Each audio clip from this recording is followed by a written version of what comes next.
Oke, ini udah live Pak. Selamat sore Pak Kasrul. Ya, selamat sore. Assalamualaikum saudara semua, sahabat-sahabat muda di mana pun berada. Yang Ya pertama mungkin pasti selamat puasa ya di hari-hari terakhir puasa bagi yang menjalankan. Insya Allah puasa membawa berkah bagi kita semua di Maluku dan Indonesia pada umumnya. ya beberapa pertanyaan yang mungkin sudah ini kegiatan Q&A ini sudah sebenarnya sudah dari beberapa minggu lalu pertanyaannya sudah dilemparkan ke netizen khususnya di platform Instagram Pak. Lalu ini ada beberapa pertanyaan yang memang sudah dirangkum. Mungkin bisa bantu satu pertanyaan pertama. Terkait PSBB, bagaimana mekanismenya untuk pengajuan PSBB Kota Lampung? Oh ya, ada yang bertanya terkait PSBB Pak, bagaimana mekanisme yang akan dilakukan provinsi juga untuk mekanisme PSBB di Kota Ambon. Itu kira-kira kayak gimana Pak? Itu Baik. pertanyaan yang pertama Pak. Beta izin ya buka ini ya, Ya. apa ya? Apa ya? Bukan berarti kita mensosialisasikan pemakaian masker ya, tapi di event ini ketemu selalu pakai masker tentunya ya. Cuma dalam hal pembicaraan atau melakukan dialog begini agak kurang bebas ya. Kalau kita izin buka masker sebentar. Jadi sebelum kita menjawab PSBB ini, mari kita orang bahas sedikit mengenai ini teman-teman saudara semua ya, bahwa yang namanya virus ini, virus COVID-19 ini atau kalau biasa bilang corona ini, dari kajian epidemiologinya, kemudian dari pendapat penelitian mungkin semua para ahli ya, untuk sementara ini pasti vaksin ketemu belum dapat, obat juga belum ada. Nah, ketemu di Ambon ada satu angka yang para ahli itu bilang namanya R0. R0 itu bagaimana satu orang ini kalau sudah terinfeksi dia punya daya tular ke orang lain. Nah, ketemu di Ambon atau di Maluku ini bisa sampai 2 sampai 3 gitu ya. Nah, sementara usaha-usaha ketemu semua di dunia WHO dan ketemu semua ini bagaimana supaya R0 itu dia menjadi 1 gitu ya. R0 ini menjadi 1. Artinya apa? Kalau R0 atau daya tular itu dia 2, misalnya angkanya 2, berarti misalnya kalau kita kena, kita itu bisa menularkan kepada 2 orang. Nanti 2 orang ini dia membentuk klaster 2 lagi. Nah, sehingga tidak mengherankan kalau sekarang ini kita punya grafik itu dia dari 32 di 10 hari terakhir, 10 hari lalu itu cuma 32, saudara semua. Tiba-tiba dia naik tiap hari 10, 15, 10, 15. Kalau orang yang matematika bilang ini dia bukan linear itu misalnya 2 tambah 2 tambah 2 tambah 2. Jadi kelihatan grafiknya tuh dia landai sampai ke atas. Tapi ini dia eksponensial. Eksponensial itu makin ke sana makin naik gitu grafiknya. Nah, ketong di provinsi, gugus tugas kebetulan ketong yang di semua anggota gugus tugas ini punya beberapa strategi. Nah, strategi semua ini bagaimana ketong melandaikan kurva tadi, yang eksponensial tadi naik, dia menjadi landai. Ya. Kenapa harus ketong melandaikan? Karena yang paling pertama sekali itu ketong punya kapasitas rumah sakit atau fasilitas kesehatan yang sangat-sangat terbatas, baik fasilitasnya maupun nakesnya atau tenaga kesehatan. Sehingga jangan sampai kurva naik, dia melebihi ketong punya kapasitas daripada vaskes tadi itu. Dia harus melandaikan. Nah, untuk melandaikan kurva ini untuk sementara yang beta bilang tadi, karena belum ada vaksin, belum ada obat dan seterusnya, maka cuma ada 2 hal untuk melandaikan kurva ini. Dan 2 hal ini paling mudah, saudara semua, teman-teman semua, paling mudah. Yang pertama, kurangi kata baku dapat nih, kurangi baku dapat, kurangi pertemuan, kurangi kerumunan dan seterusnya. Makanya ada kata punya hashtag taruh di rumah. Nah, itu mengurangi itu. Makanya turunlah yang kebijakan yang namanya belajar dari rumah, kantor dari rumah, bahkan ibadah pun dari rumah. Nah, kita sudah tahu nih tempat-tempat ibadah ini kan tempat yang paling suci, paling disakralkan oleh umat beragama apapun gitu tempat-tempat ibadah. Bukan ini dengan musim corona ini disuruh ibadah dari rumah. Jadi itu mengurangi, karena dia penyebarannya itu kan dari manusia ke manusia, kemudian dari itu cairan-cairan itu ya, kalau kita bersin atau berbatu. Nah, yang kedua, kalau terpaksa keluar rumah maka pakai masker. Pakai masker, jaga jarak, dan cuci tangan. Cuma dua hal itu saja yang kata melandaikan kurva tadi. Nah, untuk kelihatannya kan sangat mudah, sangat simpel dan bisa dilaksanakan oleh ketong semua. Saudara semua, ketong, teman-teman semua bisa melaksanakan yang tadi itu ya, dua tadi itu. Mengurangi kerumunan, kemudian kalaupun itu mencegah dengan pakai masker, jaga jarak, kalau ketemu di sini orang bilang apa, physical distancing, kemudian social distancing dan seterusnya. Nah, dalam kondisi yang penyebarannya masih landai-landai, bolehlah kata orang yang namanya himbauan, mari atau ajak dan seterusnya. Tapi dalam kondisi-kondisi tertentu yang kasusnya grafiknya sudah masalah lain, maka yang tadinya himbauan sudah harus menjadi mandatori, sudah menjadi wajib gitu. Nah, kalau wajib berarti sudah ada aturan yang bilang wajib mengharuskan, dan kalau tidak menjalankan ada sanksi. Disitulah PSBB pemerintah dengan undang-undang karantinaan kesehatan itu muncul, dengan itu namanya karantina rumah sakit, karantina wilayah, dan yang paling terakhir yang kita banyak kenal sekarang PSBB, pembatasan sosial berskala besar. Dengan adanya PSBB itu, maka aparat-aparat kita bisa menegakkan atau orang law enforcement itu lebih terukur dan seterusnya. Itulah kenapa orang banyak bilang PSBB. Tapi beta juga saudara semua, teman-teman semua, lewat anak-anak milenial Kota Ambon dan Maluku ini, bahwa kan netizen semua yang mendengar ini, melihat, menonton ini, bahwa PSBB jangan dimaknai sebagai suatu momok gitu kan. Kemarin beta coba ke pasar, tadi beta ke pasar, beta kuping-kuping saja orang yang cerita, cepat nanti PSBB kalau sudah bisa mencari, kalau sudah bisa berjual. Padahal bukan itu. PSBB itu kan bukan pelarangan, tapi cuma pembatasan. Dan rangkaian tadi itu berkerumun orang, pakai masker dan seterusnya. Jadi membatasi. Nah, tetapi ada 7 atau atribut kegiatan yang tidak bisa dibatasi. Di antaranya misalnya kalau aktivitas dari sisi sembako misalnya, kemudian kesehatan, keamanan, kemudian industri strategis, itu tentunya tidak bisa dibatasi. Jadi kembali lagi bersaudara semua, teman-teman milenial semua, bahwa PSBB ini jangan kita mengenai sebagai satu momok yang ini ya. Tapi kalau kita ikuti saja prosedur daripada pemerintah, aturan-aturan itu, maka ini juga bisa menurunkan tadi yang kurva tadi. Itu demikian kenapa orang bilang PSBB tadi. Kira-kira dasar pikirnya kayak gitu. Apakah akan dilakukan, Pak? Kira-kira kapan tuh, Pak? Awalnya nih ya. Jadi barang ini nih, kondisi ini kata di gugus ini kan dinamis sekali nih, sangat situasional gitu kan. Awalnya kata di gugus itu menghindari jangan sampai PSBB. Karena kalau udah PSBB sudah ada aturan yang sangat tegas, yang tadi yang kita bilang tadi, yang tadinya himbauan menjadi mandatori atau wajib gitu kan, ada sanksi gitu ya. Sanksinya misalnya begini, kalau toko misalnya dia tutup misalnya dengan ada PSBB, bilang bukanya jam 8 dan tutupnya jam 4 sore, maka kalau misalnya melanggar hari itu, maka ada sanksi administrasi maupun sanksi denda dan seterusnya.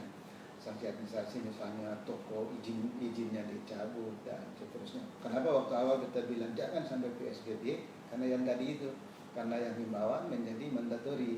Nah, ini membatasi ruang gerak waktu itu ya. Nah, ternyata waktu berjalan dan kondisi makin kesini, banyak sekali masukan dari netizen sendiri, kemudian dari OKP dan orang banyak lah kira-kira. Ini di satu sisi katong ingin sekali lagi kalau udah paham tadi kurva yang naik, katong biasa istilah melandaikan. Nah, kalau melandaikan ini tidak ada cara lain, maka yang tadi itu himbauan menjadi mandatori. Itulah kebutuhan PSBB-nya ada di situ. Nah, katong di 11 kabupaten kota sampai saat ini mudah-mudahan dan seterusnya, yang kalau katong bisa kasih zonasi dengan warna merah itu kerentanannya sangat tinggi, kemudian ada orange itu sudah mulai kerentanan tinggi, kemudian kuning itu mulai kerentanan rendah, dan hijau kerentanan belum ada gitu ya. Nah kalau ketemu analogikan dengan warna itu, nah katong ini kan ada 6 kabupaten kota itu kan warna hijau. Jadi mulai dari RMBD, kemudian Aru, KKT, Tenggara, Tual, dan Seram Timur. Sementara yang kuning ini ada di Maluku Tengah dan SPP. Sedangkan di Buru dengan ketong, Buru ini sudah orange menuju ke merah nih. Nah kabupaten-kabupaten yang tadi yang ketong harapkan yang kuning dan hijau tadi itu yang mestinya bisa tertahankan itu. Sementara yang ketong yang Ambon ini, pertama Ambon ya, karena dari hari ini ketong 152 kasus, Ambon itu mungkin ada sekitar 130-an mungkin ya Ambon. Nah untuk itu kemarin Pak Wali Kota Ambon tanggal 15 Maret sudah mengajukan permohonan untuk melakukan Ambon ditetapkan sebagai PSBB. Nah dari situ kemajuan dari Pak Wali Kota akhirnya, karena memang di PSBB itu di Undang-Undang Kekarantinaan nomor 6 ya, Undang-Undang Karantina itu kesehatan, bahwa kalau kabupaten kota mau mengajukan PSBB maka harus konsultasikan dengan pemerintah provinsi. Jadi kita sudah 2 kali melakukan konsultasi, koordinasi dengan teman-teman di kota. Ya mudah-mudahan 1-2 hari ini atau habis Lebaran lah katakan gitulah, waktu kita sudah bisa menerima Jadi kemarin itu cuma pernyataan atau permohonan dari kota untuk ajukan SPB, tapi proposal breakdown-nya itu belum dikasih. Nah, dikasih itulah kita berkonsultasi. Konsultasi ini minimal itu 2 hal ya, atau beberapa hal. Dari mana sih epidemiologinya, kemudian bagaimana sih rencana operasionalnya, kemudian ketersediaan anggaran dan seterusnya. Iya, mungkin lanjut ke pertanyaan yang kedua Pak. Pertanyaan yang berikutnya itu, jika anak rantau dirumahkan karena COVID-19, apakah bisa dibantu? Baik, jadi ini sama. Jadi ketong awalnya satu waktu ketong digugus inisiasi untuk kumpul dengan rektor-rektor, karena ketong berpikir anak mahasiswa, terutama waktu itu kan masih berpikir orang kabupaten kota nih yang ada di sini, di Ambon nih, yang dari luar. Sekarang waktu itu ya bandara nggak ada, kemudian pelabuhan juga nggak boleh untuk penumpang dan seterusnya. Maka ketong berpikir ini bagaimana ada mahasiswa yang ada di Ambon ini yang cukup banyak waktu itu. Nah data kurang lebih 6.000 sampai 7.000 orang. Hanya ketorang dengan semua rektor, apakah perguruan tinggi negeri maupun swasta, atau sepakati bahwa mereka untuk 1 bulan pertama kita bantu, lagi-lagi kita bantu dengan sembako ya. Meskipun ya kadang-kadang orang bercibir juga, apa ketong ini cuma hidup dengan sembako saja. Tapi itulah yang pemerintah yang kita bilang tadi, barang ini ketong fokus memang terhadap keselamatan dan kesehatan, baru itu ekonomi, baru jaring sosial. Jangan minimal itu kata orang sedia jaring dan orang jatuh lah sampai ke tanah gitu ya, makanya namanya jaring pengaman sosial. Nah untuk adik-adik mahasiswa pun kita bantu yang di sini. Nah itu jadi mereka sekalian ketong sosialisasi ke teman-teman semua. Jadi mereka mendaftar itu melalui kampus masing-masing, kemudian ke pemerintah kota atau ke kantor. Nanti pemerintah kota yang distribusi kerjasama dengan pihak kampus. Ketong sudah ada permohonan ini dari mahasiswa-mahasiswa yang ada di Jakarta. Jadi mahasiswa asal Maluku yang ada di Jakarta, kemudian mahasiswa Maluku yang ada di Bali. Jadi kita sudah berkoordinasi baru 2 itu, kemudian ada 1 mahasiswa-mahasiswa yang kebetulan mereka ini beragama Hindu, itu dikoordinir oleh PHDI, Parisadi Hindu Dharma Indonesia, kebetulan mencatat ini ada mahasiswa yang beragama Hindu yang ada di seluruh Indonesia. Itu mereka sudah masukkan data ke kita, itu juga kita akan bantu pasti. Begitu juga yang di Jakarta juga sementara berproses. Yang mahasiswa yang di Bali Raya, kalau mereka itu istilahnya organisasinya nama itu Paguyuban Mahasiswa Asal Maluku yang ada di Bali Raya. Kita pasti bantu kita semua, orang yang semua yang ada di sini.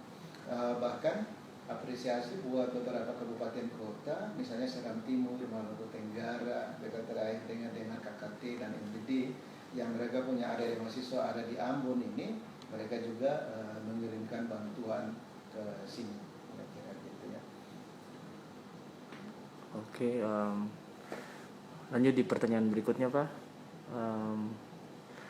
Oh ya, tadi ada beberapa pertanyaan langsung di live juga, terus ada yang sudah dirangkum terkait tes massal rapid maupun PCR.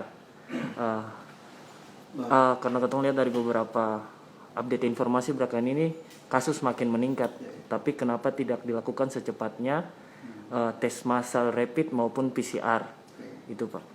Jadi mari orang sedikit mengurai mengenai apa itu tes rapid, kemudian apa itu tes PCR dengan metode swab ini. Jadi yang namanya rapid test atau tes cepat ini RDT, ini rapid diagnostic test ini salah satu salah satu untuk kalau orang di tim medis itu bilang untuk sebagai screening gitu ya, screening gitu. Screening ini artinya bagaimana katong menyaring orang-orang yang kira-kira rentan terhadap barang ini gitu ya. Jadi kalau ada satu orang yang tertular, kemudian kita melakukan tracing, jadi misalnya kalau beta kena, maka tim medis ini langsung melakukan tracing atau penelusuran melakukan kajian penyelidikan epidemiologinya. Artinya dalam 1 minggu terakhir ini beta berinteraksi dengan siapa.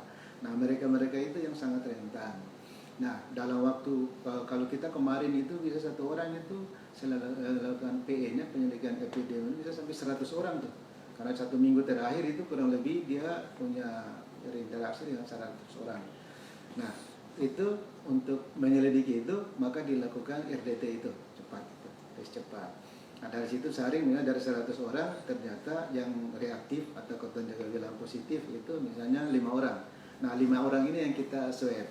Nah begitu swab mereka yang 95 orang tadi ini mestinya katong itu tetap pantau monitor selama 14 hari itu mereka bergejala atau tidak. Nah kalau yang 5 orang yang langsung reaktif ini berarti dia sangat berpotensi minimal 80% itu dia sudah bisa itu ya. Kalau dari literatur yang lalu baca, mungkin 80% dia sudah bisa dibilang itu tertular ya. Nah itu yang diyakinkan dengan swab tadi itu. Nah sementara swab ini adalah salah satu metode untuk menentukan satu orang tertular daripada virus ini, yaitu dengan mengambil skotum ya. Kalau orang di medis bilang skotum itu dahaknya dahak yang di mulut, di kerongkongan maupun yang di hidung, kemudian dibaca di alat yang namanya PCR tadi itu. Nah itu bedanya ya RDT dengan PCR. Kalau PCR metode yang ini ya udah 100% keakuratannya. Kalau dia sudah positif maka itu sudah sudah pasti dibilang bahwa dia sementara tertular atau terinfeksi daripada virus itu. Sementara kalau RDT itu belum tentu dia masih reaktif, itu artinya bahwa imun dia ada sementara terganggu dan seterusnya. Nah tadi itu jadi kalau orang banyak desakan, ayo kenapa kita nggak tes massal gitu kan, tes massal. Nah kembali coba kata orang tidak bermaksud menggurui ya, tapi bermaksud begini. Kalau ketong yang namanya tes massal atau tes satu orang dengan RDT itu berarti tim medis sudah punya penilaian tersendiri. Misalnya kemarin kalau dia tim medis Dinas Kota Ambon ini melakukan tes massal di pasar misalnya. Nah ini kan pasti mereka punya analisa kenapa harus tes massal di pasar. Nah itu tentunya mereka kajian-kajian, oh ternyata di pasar sekarang sudah beresikonya tinggi misalnya ya, ini contoh ya. Akhirnya mereka melakukan yang rapid test massal. Katakanlah misalnya dari sekian ratus yang dites massal, ternyata yang reaktif misalnya ada berapa gitu. Katakanlah misalnya ada 50 orang. Nah jangan yang kalau misalnya tes massal tadi misalnya 300, terus 50 ini reaktif, yang 250 ini mestinya dipantau terus selama 14 hari. Jangan dilepas begitu saja gitu ya, Oke lah yang reaktif kita ambil gitu ya, kita ambil kemudian itu dilanjutkan dengan tes swab dan seterusnya. Nah memang persoalan ini kan tidak segampang yang ketemu bicarakan kira-kira. Sekarang kalau ketemu di pasar tes misalnya ada 500 orang yang reaktif 50 orang. Nah di pasar ini yang sisa ini ketemu monitoring. Nah itu kapasitas katong punya dinas kota Ambon ini cukup enggak kapasitasnya kayak gitu ya. Nah 450 ini tiap hari harus dipantau tuh kalau ada gejala misalnya gitu. Karena belum tentu waktu tes pertama dia non reaktif atau negatif, tidak berarti bahwa orang itu nanti tidak tertular. Kita kasih contoh saja, maaf ya teman-teman, ini pengalaman pribadi. Misalnya itu di rumah nih, ibu di rumah nih, awal tes itu negatif RDT-nya. Nah ternyata hampir 5 hari berikut di swab ternyata hasilnya positif. Nah itu berarti yang negatif pun bukan jaminan langsung katakan oh sudah bebas bebas, tidak begitu juga. Nah itu ya. Ya Pak, ini sebelum lanjut lagi di pertanyaan berikutnya terkait tadi tes massal rapid dan PCR dan juga PSBB itu.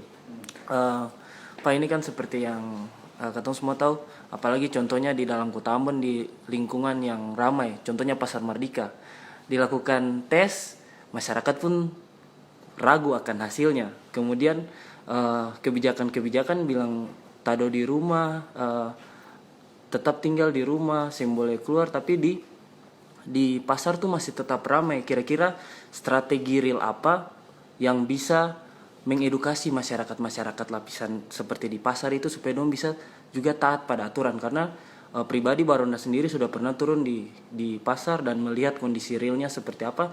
Nah itu kira-kira strategi dari Bapak sendiri untuk orang-orang yang di pasar ini harus kayak gimana? Karena itu salah satu spot lingkungan yang paling ramai dan mungkin sulit diatasi Pak. Kalau masyarakat yang di dalam pusat kota kan ketika dihimbau ada reaksi, ada juga tanggapan dari don, dan ada yang tinggal di rumah, ada yang pakai masker. Tapi kalau yang di lingkungan pasar nih benar-benar ramai dan sulit untuk dibilang, itu kira-kira strateginya seperti apa Pak? Jadi kembali ya, ketong ini di provinsi ini kan tidak bermaksud apa ya, tapi memang pasar ini kan dikelola oleh teman-teman di pemerintah Kota Ambon. Tapi kemarin ketong mengusulkan teman-teman di Kota Ambon di pasar ini kan untuk mengurangi yang tadi kita bilang, kembali lagi kurva itu ketong mengurangi, maka mengurangi pertemuan. Kemarin ketong terutama beta yang baru dapat informasi, ternyata ada ketong punya salah satu itu belanja online yang pergi pasar. Nah kemarin ketong punya Indak sudah coba panggil kira-kira apa yang ketong bisa bantu untuk pergi pasar ini lebih disosialisasikan, terutama ketong rencana PNS ini. Jadi PNS semua ini tidak ada lagi yang pergi pasar, ketong suruh pakai aplikasi pergi pasar misalnya. Nah syukur-syukur nanti ada komunitas tertentu misalnya dari milenial ini ya sudah ketong semua lebih pasar, cukup dengan pergi pasar. Nah kalau semua sudah begitu, bagaimana si aplikator ini, aplikator pergi pasar dia mampu ke sini. Nah makanya di situ kan pasti berarti dua. Sekarang ini ketemu saudara yang mencari ojek, angkut kan bateria semua. Iya. Bateria semua ketemu satu hari dulu kalau bisa dapat satu hari 150 sampai 200 ribu. Sekarang mau dapat 20 sampai 30 ribu kan susah tuh. Nah mudah-mudahan dengan pergi pasar ini sampai beta tuh bilang begini, coba teman-teman bereaksi itu artinya bahwa di lingkungan itu kan ada remaja masjid, di lingkungan itu ada angkatan muda. Nah coba dengan pangkalan-pangkalan ojek itu sudah tiap hari tinggal pesan di ojek aja. Jadi ketemu punya ibu-ibu tidak perlu pergi pasar kira-kira gitu ya. Yang kedua, ketemu menyarankan ke teman-teman di pemerintah kota mengenai jam operasional pasar dan pasar yang diperbanyak gitu ya di pasar. Jangan kita hanya di pasar Mardika. Ketemu ambil contoh misalnya begini. Kemarin coba ketemu bercerita dengan teman-teman di kota, pasar itu cuma aktif dari jam 6 subuh misalnya, jam 6 subuh sampai jam 10 pagi. Setelah itu pasar stop, gitu, pasar-pasar. Nah dalam serentak itu orang berjual, sing ada lagi mobil masuk ke pasar Mardika lewat tutup jalan dulu, lapak-lapak itu ke Sepindah atau dari jembatan Mardika bawah itu sampai ke bila perlu sampai di pompa bensin belakang kota tuh 2 jalur itu, situ semboleh ada mobil. Lapangan Merdeka silakan semua mobil mau parkir ini jam 6 sampai jam 10 mobil motor. Karena yang sudah ada oleh semua itu, kenapa pasar Mardika semrawut kayak begitu? Karena ada mobil, ada motor gitu-gitu kan. Beda tadi di pasar, hampir 1 jam lah di pasar, coba keluar masuk, coba lihat. Ya sebenarnya kalau nggak ada kendaraan, mungkin 50% ketemu punya kepadatan itu sebenarnya begitu. Tapi karena ada mobil lewat, motor parkir, bahkan ketemu mau jalan di jalan pun setengah mati. Nah ini menjadi bahan untuk nanti keturunan dan pemerintah Kota Ambon. Jadi saya ada lagi lapak di jalan, hanya lapak-lapak yang ada itu kasih lapak yang di jalan itu kasih pindah disebar sampai sini. Nah kemudian kalau jam 6 sampai jam 10 maka kantor ini jangan aktif dulu jam 10 itu. Nah kantor ini jam 10 ke atas baru ketemu aktif. Dengan demikian kerumunan orang di pasar tadi itu pasti ketemu bisa kurangi. Tapi ini sekali lagi ya nanti ketemu kasih masukan teman-teman di pemerintah kota karena mereka ada yang mengurusi gitu, pasar itu dan akhirnya. Tapi ya ketemu ajak teman-teman yang aktif di media sosial ini ya, mari ketemu hindari itu ya, hindari ke pasar dengan tadi itu ketemu pakai aplikasi pergi pasar itu. Nanti ada dua ya, ketemu mengurangi di pasar, kemudian ketemu berdayakan pangkalan-pangkalan ojek yang ada di tetangga-tetangga di depan rumah gitu ya. Dan tiap hari tinggal kita pesanin ini ada yang pergi gitu kira-kira gitu. Iya, terkait menanggapi Pak punya ini menarik sebenarnya pembahasannya karena beta sendiri diajak untuk mengembangkan untuk promosi 3 aplikasi. Sebenarnya 3 aplikasi Pak. Jadi aplikasi pertama itu namanya aplikasi Pigi Pasar, kemudian aplikasi kedua itu namanya Balido, itu Bumnek ke Batu Merah, dan ketiga itu aplikasi yang lokal itu Ambon Akses. Jadi 3 aplikasi ini yang nanti akan dipromosikan dari gerakan yang dibikin oleh Baronda bersama Bank Indonesia dan juga teman-teman milenial di Kota Ambon. Cuma Balido itu katanya bariskopnya masih Batu Merah sama sembako. Iya, dan dia cuma untuk sembako. Kalau pergi pasar kan sudah sayur sama ikan ya. Nah cuma beta kan kemarin tanya, dong ini masih jadi dong yang beli sayur gitu-gitu, dong yang distribusi. Kayak kalau ketemu pakai Tokopedia, dia kan sen begitu. Tapi lapak-lapak itu yang dia kerjasama gitu kan. Nah tinggal dia kalau lapak-lapak yang dia kerjasama, si kurir ini cuma datang tinggal ambil di situ dibawa gitu kan. Jadi beta bilang kalau ketemu pakai semua bisa-bisa kewalahan juga dia nanti. Iya, jadi menjawab tadi Pak bilang harus ada kurir. Nah itu Baronda sebenarnya juga sudah memberikan trigger kepada masyarakat. Artinya lapak-lapak di pasar itu kan belum terdaftar secara online.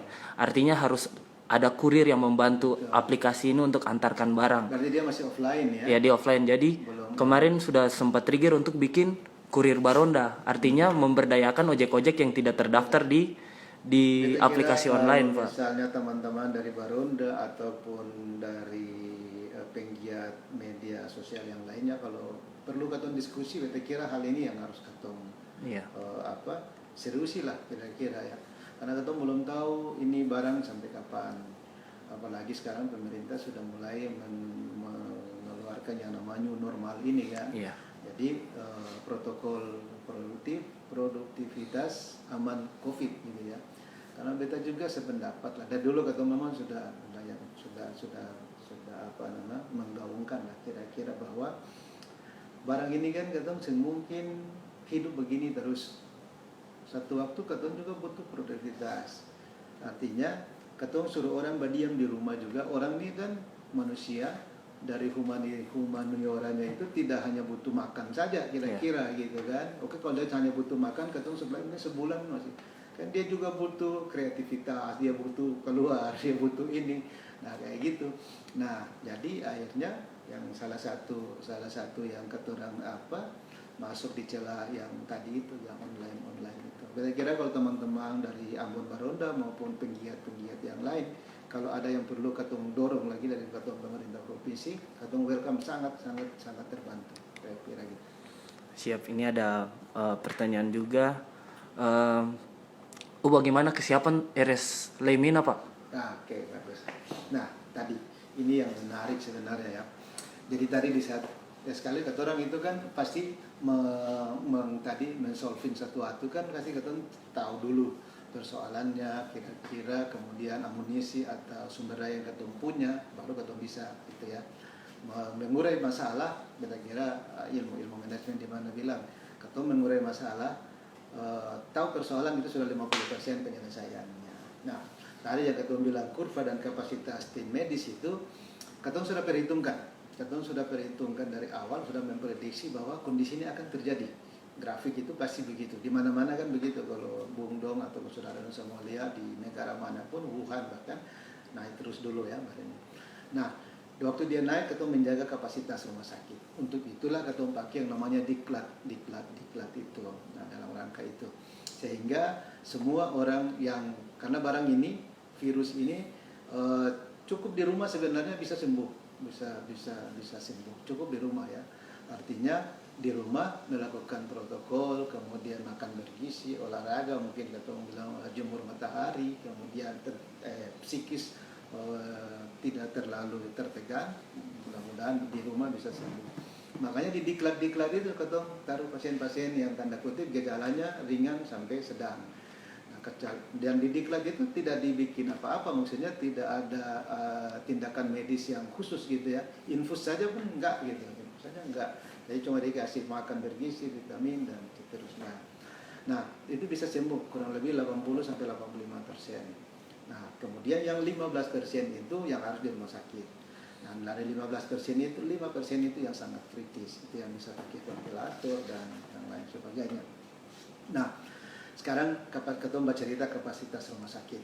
Sekarang ini kata orang punya, yang kata unpredictable itu, predictable itu yang rumah sakit umum terutama ya. Ketemu sudah prediksi sebenarnya kasus akan naik. Yang ketemu predik yang tidak prediksi secepat ini adalah bagaimana kata orang punya kapasitas di rumah sakit itu terpapar terlalu cepat. Dan RSU itu kan terpapar terlalu cepat, akhirnya ketemu sterilisasi. Padahal kalau dari kajian epidemiologinya itu RSU itu terpapar bukan karena tenaga medis yang layani pasien ini pasien COVID yang isolasi, tapi perawat-perawat atau tenaga kesehatan yang di luar ini. Nah, di luar ini. Jadi kemarin teman-teman di RSU langsung sterilisasi dari sekitar situ. Mudah-mudahan hari Selasa atau Rabu sudah bisa terlaksana kembali. Nah, sekarang rumah sakit umum itu ketemu punya kapasitas sudah full, kamar sudah full. Di RST itu masih ada 2 atau 3 atau 4 kamar. 3. Di Halong itu udah full. Nah, sekarang kita punya kamar itu ada di Diklat Ketong, BPSDM itu ada 44 kamar. Itu juga pun sudah full semua, sudah full. Nah, sekarang ini di LPMP itu yang kapasitas 56 kamar kalau nggak salah itu sudah 31 atau 32 yang terisi. Nah, bayangkan itu Bung dan saudara semua. Akhirnya Ketong kembali ke RSUP. RSUP ini dengan segenap mereka dengan dukung penuh Ketong dan kasih pinjam Ketong pakai. Meskipun di sana itu belum ada tenaga kesehatan. Jadi dia punya sarana prasarana siap, kamar 80 kamar, 200 tempat tidur itu siap semua. Mulai dari IGD, UGD, tempat operasi, bahkan sampai ke tempat pemulasaran jenazah pun sudah siap. Dia punya jaringan, tapi dia tidak ada tenaga. Nah, akhirnya Ketong ambil tenaga-tenaga yang sudah sangat terbatas ini. Jadi awalnya itu Ketong punya tenaga comot dari sana. Misalnya kemarin termasuk puskesmas. Nah, dengan kejadian di Kota Ambon yang begitu banyak, Ketong juga tidak akan mengambil dari puskesmas yang banyak-banyak lagi, karena puskesmas ini punya kerja cukup banyak gitu ya. Nah, sekarang ini Ketong butuh 120 orang tenaga di RSUP. Kenapa Ketong butuh tenaga paling banyak? Karena sakit ini, virus ini, semua orang ini harus pakai APD. Yang layani ini harus pakai APD lengkap ya, alat pelindung diri, tergantung di mana dia berada, level 1 sampai level 3. Nah, kalau orang sudah level 2 atau level 3, itu kan sudah pakai kayak baju hazmat atau kayak baju robot itu. Nah, kalau dia sudah pakai baju itu, dia tidak mungkin sampai 24 jam kan. Nah, akhirnya Ketong bagi shift itu ada 4. Berarti satu orang itu dia bisa 5 sampai 6 jam. Jadi satu tim itu ada 30 orang di RSUP, dia 4 shift. Nah, kata orang kemarin sudah bahas beberapa kali, mudah-mudahan tanggal 26 masuk libur 27 ini Ketong sudah bisa pakai RSUP.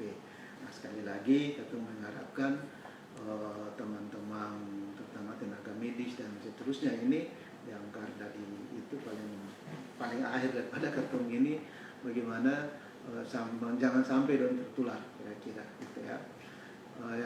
Tenaga medis juga kadang-kadang manusia juga kan, karena pakai APD itu yang rawan katanya itu ternyata dibuka itu kalau salah buka Nah justru kan tiap hari tuh dengan bukan cuma yang urus pasien, bahkan teman-teman yang swab tadi itu yang buka-buka mulut ambil itu juga paling sangat rentan terhadap penularan itu. Nah sangat ini ya sangat di mekanisme buka dan pakai APD itu yang sangat menentukan. Mudah-mudahan Ketum sudah bisa pakai RSUP di minggu depan ini. Oh iya Pak. Iya Pak, melihat dari kondisi tadi Pak bilang rumah-rumah sakit beberapa sudah mulai full, artinya harus ada antisipasi. Kayak misalnya tadi di RSUP di Leimena itu kemampuannya 200 Pak. Nah, Katung belum tahu kira-kira grafik ini dia akan turun ataukah dia akan tetap naik. Kalau apabila 200 slot ini dia sudah saya tahu Katung saya mohon juga, tapi kalau full kira-kira antisipasinya seperti apa. Kemudian untuk pasien-pasien yang penyakit kronis lainnya yang tidak mendapat pelayanan di RS Maluku itu karena ditolak dengan berbagai alasan, itu kira-kira ada alternatif lain ataukah tidak Pak untuk pasien-pasien yang dengan penyakit kronis Pak? Jadi baik, ini yang beta bilang tadi ya, kondisi ini membuat semua Ketum sangat susah, ekonomi tertekan, kesehatan apalagi. Nah itu untuk itu Ketum mengharapkan Rumah Sakit Haulusi ini minggu depan sudah operasional kembali. Jadi kemarin RSU itu bukan tutup sama sekali ya, ada 2 klinik yang Ketum buka, itu klinik HD itu yang dialisa, kemudian yang NICU itu ya untuk perawatan bayi yang baru melahirkan, dia baru lahir kemudian ada masalah itu ya, dan tentunya pasien COVID sendiri. Nah sekarang ini pasien-pasien ini Ketum dapat informasi ada beberapa rumah sakit itu yang misalnya begitu pasien kritis datang mereka nggak mau layani dan seterusnya. Kemarin kebetulan sudah berapat dengan kepala-kepala rumah sakit untuk hal itu jangan sampai terjadi. Sebenarnya bukan mereka tolak sih, tapi apa ya yang tadi yang Ketum bilang, begitu pasien datang ini orang ini termasuk mungkin yang di UGD itu, begitu lihat orang mungkin rasa apa ini sudah bisa dipastikan pengidap virus ini dan seterusnya, sehingga penanganannya pun mereka bilang kalau begitu di RDT dulu. Kayak kemarin yang kasus yang terakhir itu, Pak kita bukan tolak, kita karena kita punya RDT-nya ini belum siap, kita RDT dulu di tempat lain gitu. Nah sehingga kebijakan Ketum ini semua, sekali lagi Bapak Saudara semua dan teman-teman pengelola rumah sakit ya, kita sudah sepakati bahwa untuk RDT itu tidak boleh dipungut bayaran, apalagi untuk anggota BPJS itu sama sekali tidak boleh. Kita gubernur sudah mengarahkan kepada kita semua tidak boleh menerima, tidak boleh memungut bayaran untuk mereka yang RDT. Karena kita tahu RDT itu biayanya 500 sampai 550 ribu ya satu kali tes itu. Jadi kita sudah bilang kayak begitu. Nah, mudah-mudahan ini di teman-teman di pengelola rumah sakit juga bisa memahami ini. Kalau misalnya ada mau RDT, ambil dari kita ngasih RDT. Dan kemarin kita sudah kasih semua ke rumah sakit swasta RDT-nya. Mudah-mudahan bisa itu. Nah kembali ke Ketum punya kapasitas kamar terutama Bung dan Mas Saudara, teman-teman semua. Penyakit ini memang ternyata paling cepat itu 2 minggu. Paling cepat itu dirawat atau dipulihkan di isolasi itu 2 minggu. Nah bayangkan kalau 2 minggu gitu kan. Nah setelah kata orang evaluasi ternyata itu persoalan sebenarnya yang paling dominan itu ada di swab.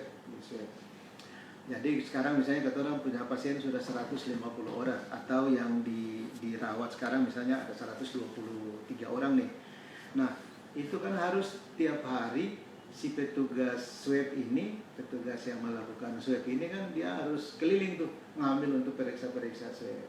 Nah kata orang punya keterbatasan, setelah Ketum mengurai itu salah satu yang bikin Ketum terlambat itu di pembacaan itu. Nah Ketum pun analis di BTKI itu cuma 4 orang yang baca PCR-nya ini. Yang kedua tenaga yang pengambil swab ini. Nah itu Ketum orang akan mencari strategi mengisi 2 itu. Jadi orang ini tunggu di kamar bisa jadi karena menunggu hasil swab. Nah, swab itu kan diambil tiap 2 atau 3 hari sekali. Tiap 3 hari sekali ambil. Nah, Bung dan Saudara bayangkan kalau ada 100 orang nih. Nah, jadi kalau hari ini dia ambil 20 sampai 30 orang. Nah, 1 orang itu atau 2-3 orang ini tiap hari buka orang mulu ambil itu. Nah, kalau terlalu sering juga, terlalu banyak intensitasnya, Katong juga takut dia terpapar juga kan, karena dia sangat dekat dengan si pasien itu. Malah dia dengan virus itu sangat dekat.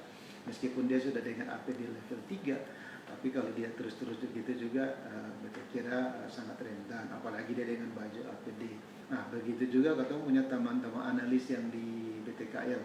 Mereka itu baca paling satu hari itu bisa 4 jam saja, karena mereka dengan baju ini. Nah, katong punya keterbatasan tuh di situ. Jadi tadi kalau misalnya ketemu bisa pecahkan ini, maka orang di kamar-kamar tadi mudah-mudahan cuma 2 minggu. Sekarang ini ada ketemu pasien yang 1 bulan. Nah, keterlambatan itu ya. Nah, sekarang mudah-mudahan ketemu bisa ketemu di Ambon ini PCR itu ada 2. Satu ada di Balai POM, satu ada di BTKL. Nah, mudah-mudahan. Tapi ketemu analis itu cuma 4. Nah, ini yang ketemu punya masalah analisnya itu. Kemarin yang baca-baca itu ternyata butuh skill yang luar biasa ya, tidak semua orang bisa, di atas cuma 4 orang. Nah, mudah-mudahan katanya ada dilatih 3 orang lagi supaya alatnya tidak istirahat, orangnya istirahat gitu ya, supaya bisa lebih cepat. Sekarang misalnya kalau 1 orang itu dia di swab hari ini, mestinya 3 hari lagi di swab lagi gitu supaya cepat. Begitu negatif 2 kali, karena dia negatif itu mesti 2 kali. Jadi orang tuh paling cepat itu di rumah sakit 2 minggu. Nah, katong harapkan itu 2 minggu, ya paling lama 3 minggu sudah keluar. Sehingga kapasitas rumah sakit tadi itu kamar katong bisa secara rolling lah kira-kira ya, gitu. Nah, siapa tahu kalau misalnya sekali beta mau klarifikasi aja ya buat teman-teman semua. Memang kemarin itu Pak Kasul saja Maitua saya mau isolasi di rumah sakit gitu. Bukan persoalan mau dan saya mau. Kita dari awal sudah bilang bahwa virus ini dengan ketong itu di rumah aja bisa gitu ya. Jadi kalau misalnya bersaudara kebetulan ada yang terinfeksi dan di rumah itu bisa isolasi misalnya, pasti dipantau ya ke kondisi rumahnya oleh tim kesehatan. Oh ya ini bisa. Nah, itu bisa saja di rumah, tidak perlu ketong rawat di rumah sakit dan seterusnya. Bukan oh itu mentang-mentang karena Pak Kasul jadi saya mau, bukan masalah mau saya mau. Dan yang kedua, tetangga-tetangga beta kan tinggal di perumahan BTN tuh. Nah, tetangga di BTN itu, apalagi tahu lah BTN itu kayak apa kan, orangnya padat dan seterusnya. Mereka ya syukur banyak ya, terima kasih juga warga di Manusela itu ya. Mereka bilang sudah Pak di sini aja, nggak usah kemana-mana gitu kan. Ya mudah-mudahan ini juga stigmatisasi yang buat keluarga yang di tempat lain. Oh itu aja bisa kok di Manusela yang padat-padat aja nggak ada masalah sama tetangga kira-kira gitu ya. Ini kan kadang-kadang stigma begitu orang tertular aja, wah betul gitu, oh dia gitu. Nah, padahal sebenarnya enggak gitu ya. Atau di rumah aja masih tinggal satu rumah dengan maitua juga tanpa takabur, bukan persoalan takabur dan seterusnya ya. Tapi kira-kira begitu. Ya, ini lanjut ke pertanyaan berikut Pak. Kenapa tidak meniru problem solving negara-negara yang berhasil melawan corona? Artinya seperti di Cina itu kan lockdown sudah pasti, Indonesia menolak itu dan mungkin memberlakukan PSBB. Kemudian kayak di Korea melakukan tes massal. Tadi Pak bilang kalau melakukan tes massal itu yang gampang, orang bicara gitu langsung bisa bikin tes massal saja. Nah, melihat beberapa perkembangan informasi di media sekarang ini, ada wacana bahwa pemerintah mungkin akan ke arah herd immunity. Artinya orang diarahkan untuk punya kondisi badan yang lebih sehat, dan orang-orang yang kurang peduli dengan kondisi dong punya badan atau memang dong seng mampu untuk jaga dong pun kondisi badan tuh yang mungkin gampang terpapar. Nah, ini sendiri dari pemerintah apakah menyiapkan langkah-langkah yang artinya kalau PSBB itu gagal ya ada ke arah herd immunity sing Pak. Artinya nanti mungkin masyarakat dibantu bukan cuman sembako tapi kasih vitamin yang menunjang dong punya kualitas hidup dan juga dong pun kualitas kondisi fisik itu semakin baik. Apakah ada ke arah kayak gitu Pak? Ya, jadi pertama mengenai negara-negara yang tanda kutip berhasil melandaikan kurva dengan cepat. Karena yang tadi itu bilang persoalan menurunkan atau melandaikan kurva ini kan cuma 2 hal. Dan 2 hal itu memang butuh disiplin yang luar biasa.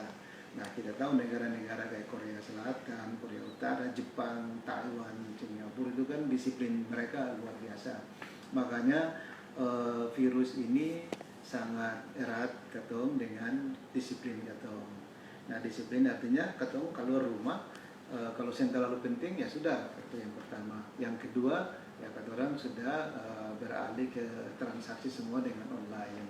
Dan yang ketiga kata orang pakai masker, betul yang tadi gue bilang. Beta satu hari tadi di pasar ya mungkin 90% sebenarnya orang sudah pakai masker, terutama yang pembeli ya. Kalau pembeli itu 90% mungkin sudah pakai masker. Bahkan kita lihat ada ibu-ibu lain lagi udah pakai handskun, meskipun cuma handskun plastik biasa gitu ya, tapi minimal mereka sudah protect gitu ya, sudah protect. Nah, yang pedagang itu yang kita lihat mungkin masih ada 20% yang saya pakai masker. Jadi penyakit ini, virus ini dan virus apapun sangat berkaitan dengan disiplin diri sebenarnya. Jadi negara-negara yang kita tahu yang disiplinnya sangat tinggi, dia cepat menyelesaikan ini. Kita baca di beberapa media itu Korea Selatan, pokoknya satu minggu itu satu orang itu cuma boleh beli masker 2. Semua patuh terhadap itu, semua beli 2. Nah, bayangkan ketua di sini begitu bilang, kamu ketua menggurih disimpang sebulan-bulan kan, kayak gitu. Nah itu salah satu disiplin. Kemudian kayak Korea Selatan, dia mungkin kapasitasnya juga bagus, dia malah tes massal itu nggak pakai RDT, dia malah langsung pakai swab gitu ya, pakai PCR. Jadi di jalan-jalan kalau ketemu dia itu dia taruh pos semua orang dengan kesadaran sendiri langsung melakukan swab dan seterusnya ya. Teman-teman atau bapak-bapak di pemerintah pusat memang pasti sangat itu ya, bahkan pakai konsultan asing yang kemarin memang bisa menjadi partner daripada negaranya menurunkan angka ini. Jadi kemarin kita dipaparkan oleh Menteri Bappenas itu bagaimana model Indonesia new normal itu. Nah, antara lain mereka punya kajian seperti yang begitu. Jadi disiplin itu yang paling utama. Nah, kira-kira ini pertanyaan yang menarik. Kalau memang orang sudah bilang, Pak, ketong ini kan dilarang, ketong cuma bukan butuh sembako, ketong dibutuh uang, bayar listrik, bayar air, dan segala macam. Itu yang kita bilang, ekonomi harus berputar. Ekonomi 1 bulan, 2 bulan tertekan luar biasa, orang harus bangkit gitu kan, harus bantu, harus produktif, dan segala macam. Nah, syukur-syukur ya, banyak sekarang ini orang vitamin bukan berarti hanya dapat dari kimiawi saja, gitu kan. Banyak ketong punya. Sekarang ini sudah mulai orang bilang minyak kayu putih. Nah, minyak kayu putih kan ada hal yang paling murah dan mudah dapat di katong. Nah, bisa katong sosialisasi terhadap itu. Nanti lama-lama seperti begitu. Untuk meningkatkan imun katong, orang bilang pakai minyak kayu putih. Sekarang ini katong masker netes minyak kayu putih. sudah mulai begitu. Nah, nanti katong masker tuh netes minyak kayu putih yang bagus gitu kan. Nah, itu ternyata bagus buat menangkal virus ini. Oh ya, ini mungkin sebelum ada 2 pertanyaan terakhir Sapa, tadi terkait ini sekarang mungkin katong mesti menyadari bahwa ini sekarang new normal lah. Artinya gaya-gaya lifestyle yang lama sudah harus berubah, semuanya serba online. Dan gaya hidup gini khususnya untuk beta pribadi dan teman-teman juga yang mungkin bekerja di industri kreatif ini sangat berdampak. Apakah dari pemerintah juga ada merencanakan atau membuat mungkin semacam himbauan atau pelatihan bahwa bagaimana sih cara anak-anak muda atau orang-orang yang bekerja di industri kreatif itu untuk siap-siap untuk new normal ini, Pak. Artinya katong harus gunakan sosial media dengan baik, katong harus tahu bagaimana cari uang bukan cuman di kantor, tapi katong dari rumah saja bisa menghasilkan uang. Kira-kira ada Bapak punya saran atau solusinya seperti apa buat anak muda, Pak? Itu tadi yang beta kemarin bilang di Kadis Indah, coba kumpul yang kayak begini-begini, yang kreatif kayak begini, coba kumpul apa yang ketemu pemerintah butuh, apa yang ketemu perlu dorong kira-kira. Kayak yang tadi ya, salah satu misalnya ketemu akan menghimbau bahkan mengatur semua PNS itu harus belanja pakai online, yang pergi pasar tadi itu, supaya PNS yang ada yang ke pasar dan yang lain, contohnya seperti begitu ya. Jadi kata orang misalnya ada koperasi yang kata orang rencana mau aktifkan untuk punya koperasi Siwa 5 lagi ini, ya, semua dengan online kayak begitu. Nah kemarin itu ketemu ada bekerja sama dengan beberapa anak-anak muda juga yang aplikasi tentang ini gitu ya. Jadi satu orang itu kalau dia merasa bergejala dan seterusnya, lewat dia punya Android ini dia langsung bisa melapor dan semacam telemedicine gitu ya. Kemarin teman-teman dari alumni UNAS itu lagi bikin semacam aplikasi gitu ya. Jadi kalau beta misalnya rasa badan meriang-meriang, rasa orang sini bilang langsing mau sakit-sakit, oh beta tahu harus kemana. Di situ sudah bisa dilihat aplikasinya, ketemu isi data, oh berarti ketemu ini bisa hijau, bisa merah, bisa kuning, dan ketemu akan melapor kemana dan seterusnya. Iya. Ini menarik Pak bilang aplikasi ini sangat menarik karena kalau dilihat dari tingkat pemanfaatan teknologi atau aplikasi di Maluku bahkan di Ambon ini kan orang belum banyak sadar bagaimana katong gunakan aplikasi secara baik dan juga gunakan sosial media juga secara baik. Apakah dengan bikin aplikasi itu yang menimbulkan kepanikan bagi masyarakat? Artinya semua orang bisa mengakses dan tes dong punya diri tuh positif atau seng, dan keakuratannya pun katong juga belum bisa menjamin karena ini sebenarnya bukan hal pertama. Sudah kalau sengsal itu ada Halo Dokter pernah bikin aplikasi yang sama, tapi itu sudah dari positif pertama di Maluku sudah dianjurkan untuk sebar aplikasi itu. Cuman beta dan teman-teman seng mau sebar aplikasi itu karena bisa menimbulkan kepanikan yang lebih. Artinya orang semua bisa akses dan cek dong nih positif atau seng apabila ada dari aplikasinya, dan orang saya itu kan bisa akan sistemnya tuh mungkin kayak dokternya online, ada jawaban yang sudah template. Jadi jangan sampai orang kira itu dong bertanya kepada dokter betul, padahal itu kan program komputer operator. Nah itu yang mungkin harus dipikirkan risikonya kayak gimana. Baik, jadi itu ya, aplikasi pertama kalau kata mau new normal, maka beta pun pendapat itu kan harus ini apa itu kapasitas kesehatan harus diperkuat dulu, kayak tadi ya misalnya Bung bilang begitu orang semua mengakses dan misalnya kalau tiap hari dia rasa ini cenderung ketemu punya petugas kesehatan tidak siap, nah ini kan itu. Jadi new normal kita lihat dong punya paparan kemarin, beta pun kesimpulan, oh kalau ini semua sudah new normal, maka yang paling penting itu di kapasitas rumah sakit atau kapasitas kesehatan. Fasilitas kesehatan mesti yang paling utama itu, karena semua orang sudah menyadari betapa pentingnya nih kesehatan. Jadi orang mungkin rasa demam sedikit supi dokter, rasa ini sedikit pi dokter, dibanding dengan dulu-dulu ketong ya, yang kemarin-kemarin mungkin sudah ini paling biasa saya jadi hidung matahari mungkin sudah sembuh. Tapi dengan aplikasi ini membuat orang disiplin untuk ke dokter, sedikit ke dokter. Nah kembali ketemu punya kapasitas rumah sakitnya siap atau enggak gitu. Nah ini yang harus ketemu. Tapi saya kira yang menarik tadi itu ya, masyarakat tadi selain disiplin, kemudian ya sudah dia menciptakan imunitas dia secara sendiri. Tidak mungkin harus pemerintah ini terus gitu kan. Hanya urusan kesehatan adalah ya bagaimana supaya ketong berusaha untuk hidup sehat, lifestyle ketong seperti apa. Jadi antara lain mungkin kalau dong bilang ketong rajin minum air lemon yang ini, yang mungkin kan barang yang sangat sederhana yang ketong bisa bikin gitu kan. Lemon iris-iris, jeruk itu, daun nipis iris-iris taruh di botol untuk ketong minum tiap hari kayak air biasa. Nah itu untuk ada semua dalam rangka meningkatkan imun ketong dan hidup bersih pasti. Iya Pak, satu pertanyaan terakhir, bolehkah conference COVID Maluku ini dibikin live stream di media sosial dan bisa dilihat banyak orang seperti kayak gini Pak?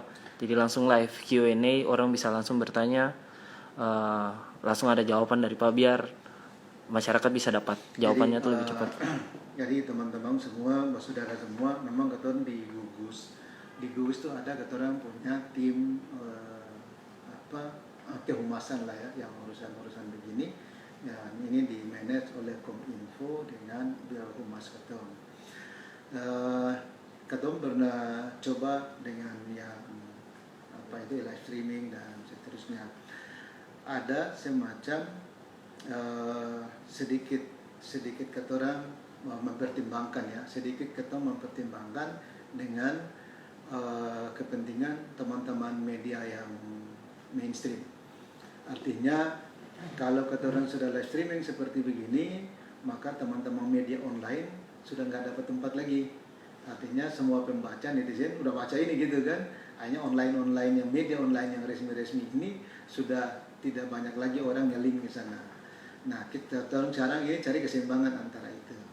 Jadi kemarin kita sudah bilang ya sudah, kata orang live streaming ini setelah ya kata orang istilahnya itu kata posting posting ke media misalnya ya, ke media online misalnya posting katong punya rilis press release-nya katong posting 1 jam baru katong live streaming kayak begini, supaya dua-dua ini bisa. Jadi mereka yang tidak bisa sempat membaca yang media online, mereka mengikuti yang seperti yang kayak begini. Kemudian teman-teman yang media online pun tidak merasa coupling mereka diambil oleh kira-kira lah. Jadi katong harus saling cari keseimbangan di situ. Tapi pada prinsipnya teman-teman ini sudah ada nanti, kita belum cek dari 3 hari terakhir, ada satu rubrik yang namanya Halo Gugus itu, yang di-hire oleh teman-teman di Kominfo, apakah Facebook, apakah ini IG maupun seterusnya. Jadi ada yang namanya Halo Gugus, ya rubrik kayak begini nih, Anda bertanya, saudara bertanya, atau menjawab. Oke. Mungkin itu saja Pak untuk dan sesi yang terakhir, hari ini.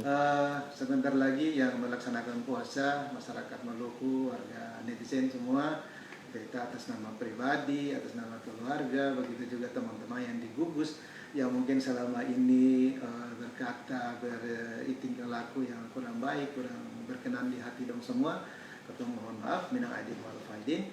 Insyaallah dengan hikmah daripada Ramadan, Idul Fitri ini kita bisa melewati masa-masa sulit ini. Penting kata orang semua gotong royong berskala besar, masui skala besar. Assalamualaikum, salam. Oke. Siap. Terima kasih Pak.